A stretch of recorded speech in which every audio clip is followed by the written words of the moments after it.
Hi, I'm Tara Hitchcock. You are watching a special on-location edition of Harkins Theater's Behind the Screens. Welcome to the world of Minecraft. This is a movie that has been in the works for years, a place where creativity doesn't just help your craft, it is necessary for survival. Harkins had a chance to come right here to the overworld, sit down with the cast, including Jason Momoa, Jack Black, and the director who explains the importance of the title. Take a look.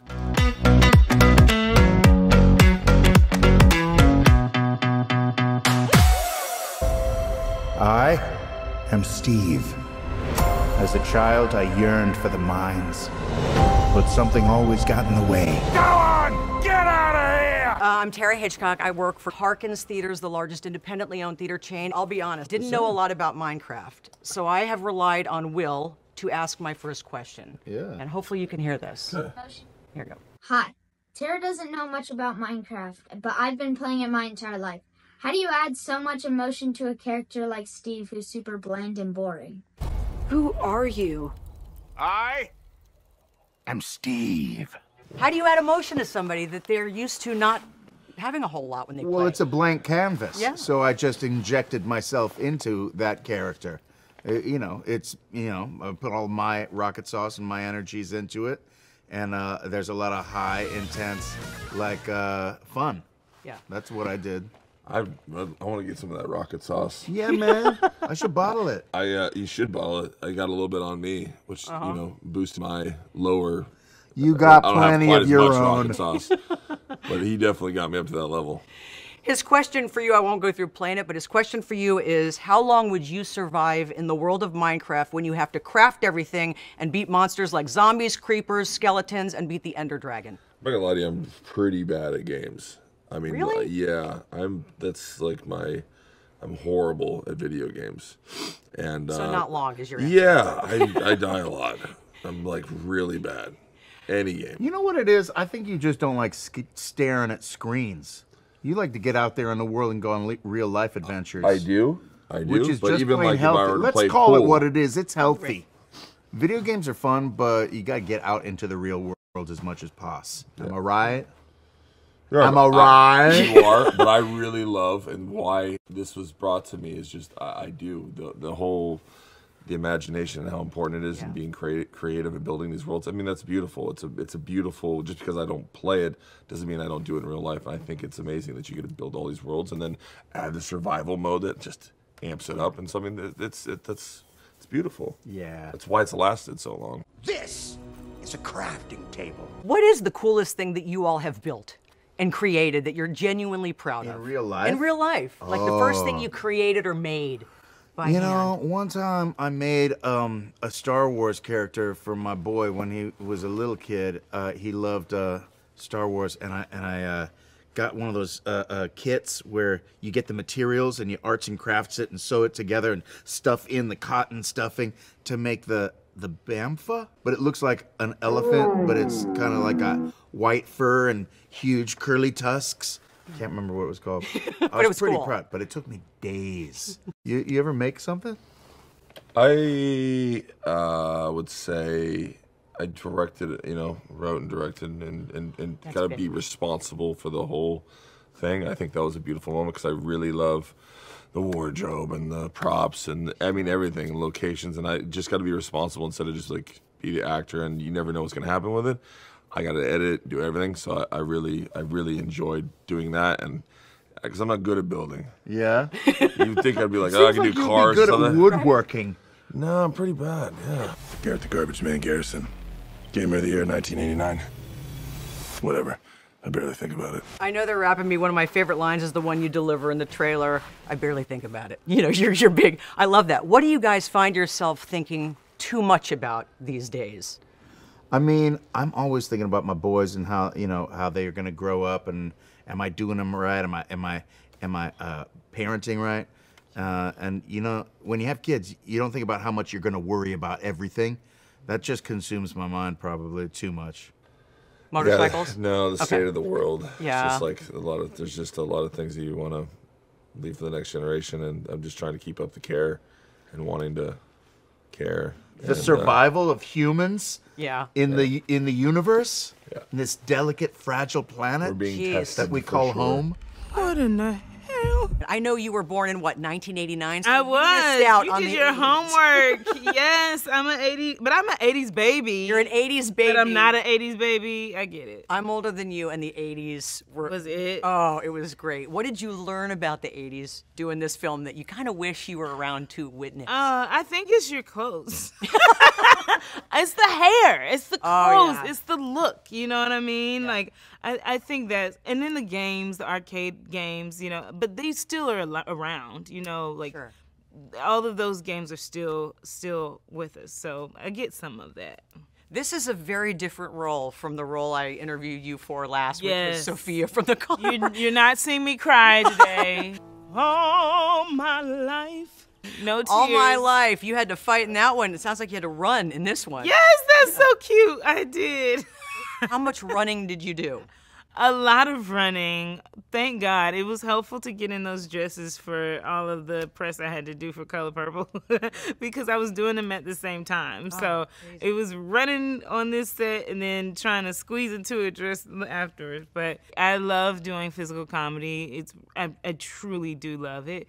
And so getting to like walk around and, you know, be a badass with a sword and fight zombies and piglets and jump on tables and be harnessed up in the air.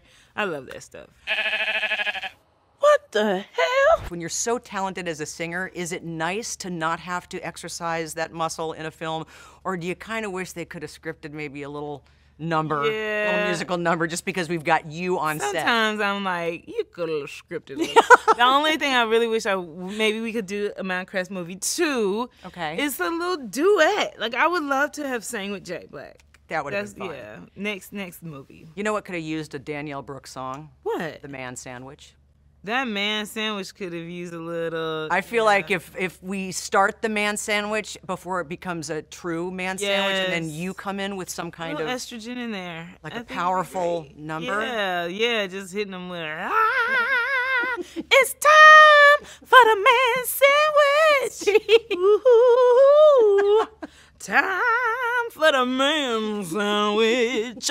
Yeah, something in there. I feel like I think that would have been it. Yeah. And then the drums come in, dun dun dun, and then you see them spinning, and they're off.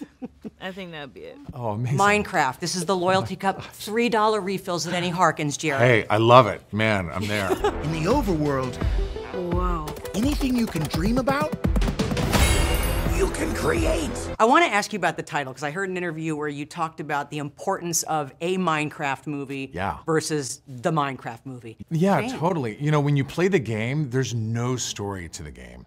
And it's an open world, and that's by design. And everybody that plays the game, they bring their own imagination to it, their own story. When my daughter plays it, she's got a very complicated storyline.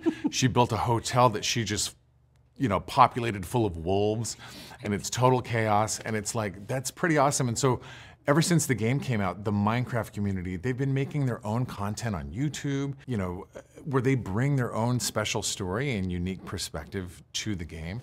And so when we developed the movie, it was like, we need to do the same thing. We're just contributing. We're one of a gazillion stories as it relates to Minecraft. And, you know, we didn't want to canonize it like this is the only version of Steve, because everybody has their own version of that character.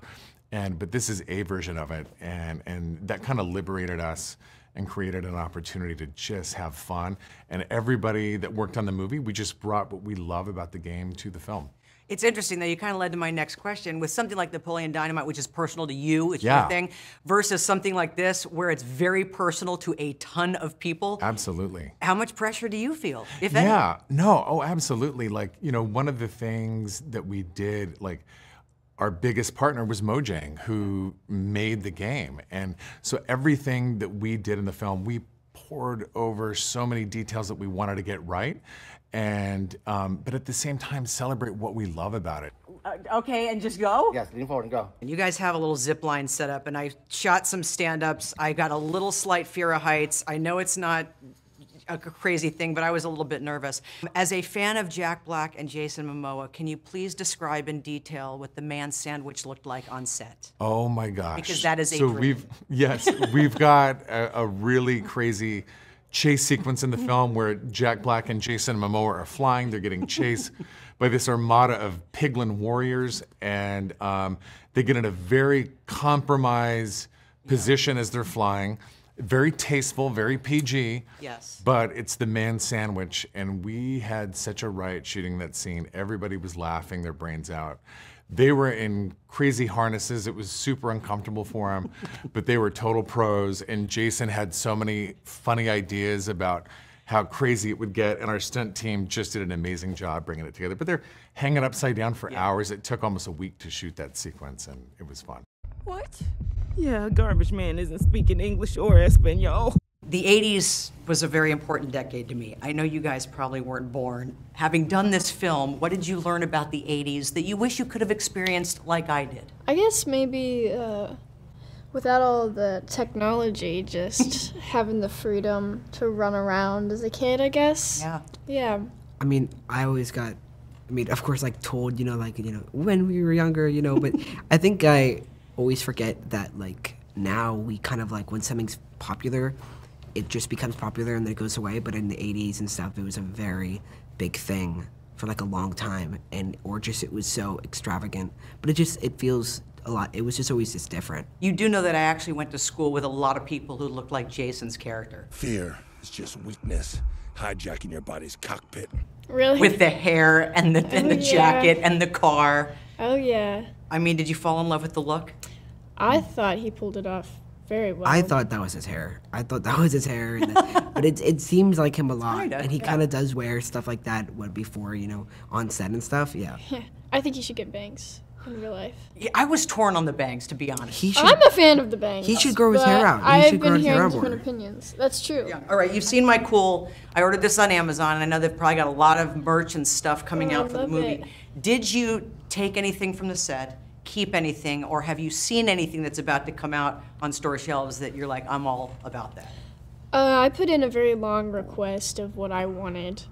Yeah, I mean, we both put in requests instead of, like, just taking the stuff. Yeah, I should have taken after Jason. Jason took, like, a bunch of stuff, but Okay. I think I took, like a little diamond or two, like silicon or whatever. I took my Xbox. Okay. We took our Xbox, because I think that was given to us. Yeah. Just out of curiosity, when you see Jason Momoa stealing things, do you say anything or do you kind of keep it to yourself? Jason, I mean, he's a producer. Yeah, he's a producer. Jason has free roam. Yeah, he's a little bit more. You can't really tell him what to do, can you? That feel quick to anyone else?